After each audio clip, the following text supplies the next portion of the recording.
Salut les filles, voilà je suis de retour avec une nouvelle vidéo, donc une vidéo un petit peu plus technique, donc qui va parler de comment camoufler ses imperfections et ses cernes. Donc le sujet principal, donc le produit principal de la vidéo, ce sera les anti-cernes et la poudre pour fixer l'anti-cerne. Donc je vous explique d'abord la théorie et puis je vous explique comment le mettre en pratique parce que forcément on ne sait pas mettre quelque chose en pratique si on ne connaît pas la théorie. Donc comme je vous l'explique dans la vidéo, donc je vais être démaquillée, je vais vous expliquer comment camoufler mes boutons. Oui, parce que j'ai camouflé des boutons. Ça se voit pas, c'est que j'ai bien fait mon travail. Enfin voilà, donc je vous explique vraiment comment camoufler des boutons. J'en ai camouflé 3. Oui, je bourgeonne en ce moment. Je sais pas pourquoi. Mais bon, voilà. Si vous êtes pas si je ne suis pas la seule à bourgeonner en ce moment, dites-le moi pour que je sache, parce que je n'ai pas envie de commencer de l'acné étant donné que je n'en ai jamais fait, qu'on peut en faire à tout âge. Et je veux pas en faire, j'en veux absolument pas en faire. Enfin voilà, donc vous allez voir le avant-après, n'ayez pas peur, je sais, vous allez me voir sans maquillage, c'est un peu embêtant. Mais bon voilà, si cette vidéo vous intéresse, surtout je pense qu'elle va vous intéresser parce que moi c'est la première chose que je regarde quand je dois me maquiller, c'est l'anti-cerne, comment camoufler, comment me mettre en valeur, c'est la base, le but principal du maquillage. Donc je vous laisse avec le tutoriel. Donc on va commencer par les cernes. Vous pouvez remarquer que je n'ai absolument rien sur mon visage, hein. Donc on voit bien mes cernes, les boutons que j'ai, etc. Donc faut bien que je vous montre comment je fais pour camoufler tout ça. Donc il faut savoir que les cernes, il y a plusieurs types de cernes. Donc il y a les cernes creuses, donc comme moi j'ai, les cernes violacées comme moi j'ai, et les poches. Ça par contre j'en ai pas, heureusement, j'ai déjà assez avec ce que j'ai. Et donc je vais vous montrer comment déjà camoufler des cernes creuses. Non, d'abord je vais commencer par les cernes violacées. Donc les cernes violacées, donc ce sont des creux qui sont comme ceci, un peu bleutés et violets. Donc on a souvent ça plus en hiver. Donc pour ce genre de cernes, il n'y a pas de secret miracle. C'est parce que la peau est trop fine, que les yeux sont renfoncés et donc ça laisse paraître la couleur des veines, tout simplement. Pour camoufler ce genre de cernes, il vous faut un anti-cerne plus dans les tons orangés, donc jaune orangé. Pourquoi? Parce que si vous mettez quelque chose de clair comme du beige qui tire vers les blancs, comment vous dire, c'est la règle des couleurs, si vous mettez du noir sur du blanc ça fait gris. Donc ici c'est pareil, si vous mettez quelque chose de trop clair sur quelque chose de trop foncé, ça va vraiment donner un teint terne. Donc il faut vraiment venir neutraliser la couleur violacée bleutée par du jaune orangé parce que c'est la couleur donc complémentaire.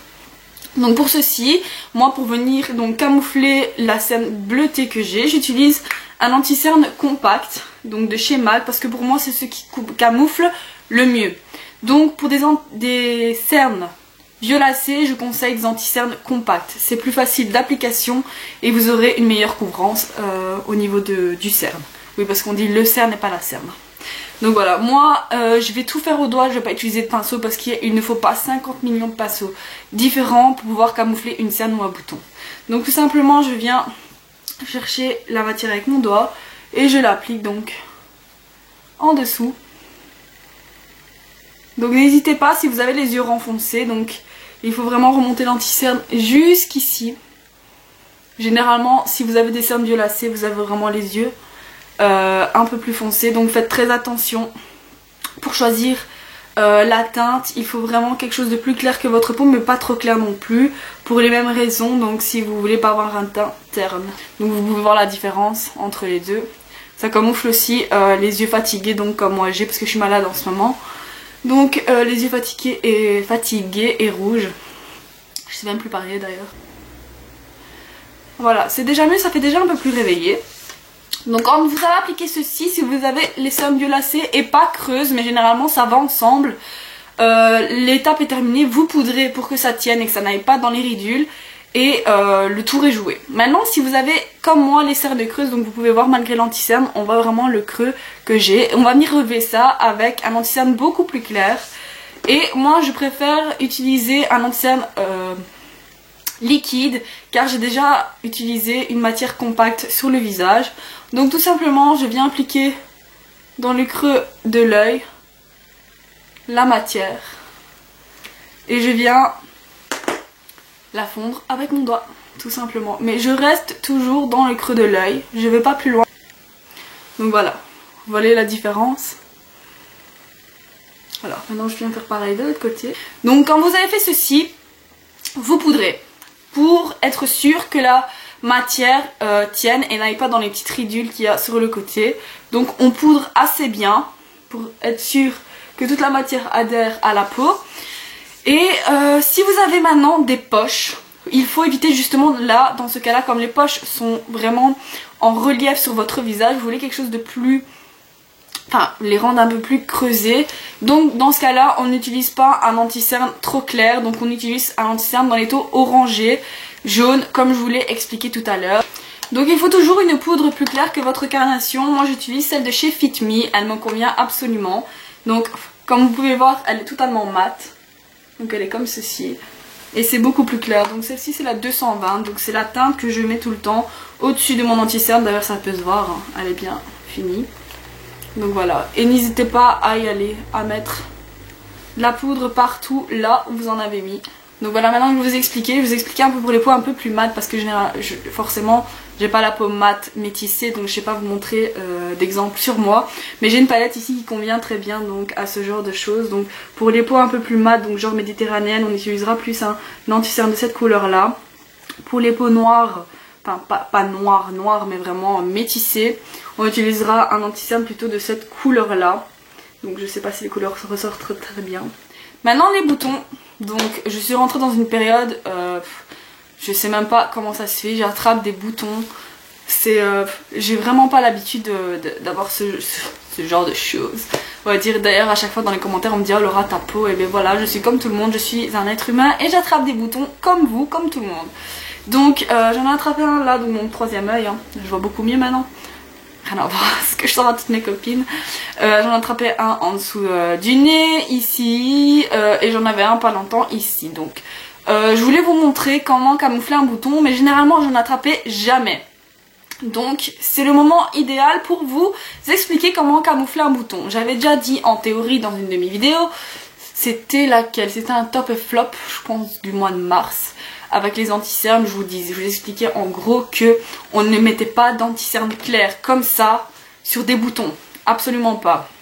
Parce que la règle première du maquillage, c'est le clair-obscur. Le clair met en relief, le creuse, l'obscur, donc le foncé creuse. Donc voilà, normalement si vous suivez ma vidéo, vous le savez. Maintenant, vous devrez plus faire l'erreur, donc voilà. Bon, pour camoufler un bouton rouge comme ceci, on va venir choisir la couleur complémentaire du rouge, et c'est le vert. Donc pour camoufler du rouge, il faut utiliser du vert. Donc cette fois-ci, moi j'utilise la palette de chez Kiko. C'est la Color Concealer. Voilà. C'est avec plusieurs anti-cernes différents. Donc je viens prendre le vert, toujours avec mon doigt. On va pas s'ennuyer à prendre des pinceaux. Et je viens donc appliquer le vert sur mon point rouge. Pas trop non plus, sinon ça va vraiment donner un teint terne. Faut savoir vraiment doser. Bon, déjà là, on voit plus le point rouge. Je sais pas si vous êtes d'accord avec moi, donc pareil on va faire ici en dessous du nez. Donc ici c'est parce que je mets pas de fond de teint, mais généralement ce genre de correction se fait avant d'appliquer le fond de teint. Donc toujours le faire avant, attendre un petit peu que ça sèche, poudrer, parce que si vous mettez le fond de teint qui est liquide ou compact, que ce soit n'importe quelle sorte de fond de teint, il va se mélanger avec le vert, vous allez vraiment avoir un teint cadavérique. Et un ici. Donc ce sont vraiment des boutons en relief qui ressortent vraiment de la peau. Donc il faut absolument éviter de mettre des couleurs irisées. Donc par exemple comme les points lumière, les poudres très irisées pour faire les points lumière. Quand vous avez ce genre de boutons, il faut totalement éviter. Ce que je fais maintenant, c'est que vous prenez soit du fond de teint, donc votre fond de teint qui est de la même couleur que votre peau, ou soit un ton en dessous ou un ton au-dessus, mais jamais plus clair que votre peau. Donc moi ce que je fais, j'achète tout le temps un anti-cerne plus foncé que ma carnation, donc comme les fonds de teint que je pourrais choisir, et j'applique ça sur mes boutons. Donc première chose, on n'applique pas ça comme ça sur le bouton. Vous savez bien comme moi, j'espère, que le bouton est donc un ensemble de microbes qui s'est accumulé dans vos pores et donc qui fait que ça forme une infection et le bouton apparaît. Donc on va pas venir mettre des microbes sur l'anti-cerne. Donc ce qu'on fait, c'est qu'on en met sur notre doigt, tout simplement, et je viens donc appliquer sur le bouton. Et c'est toujours, comme d'habitude, un travail d'estompage pour ici.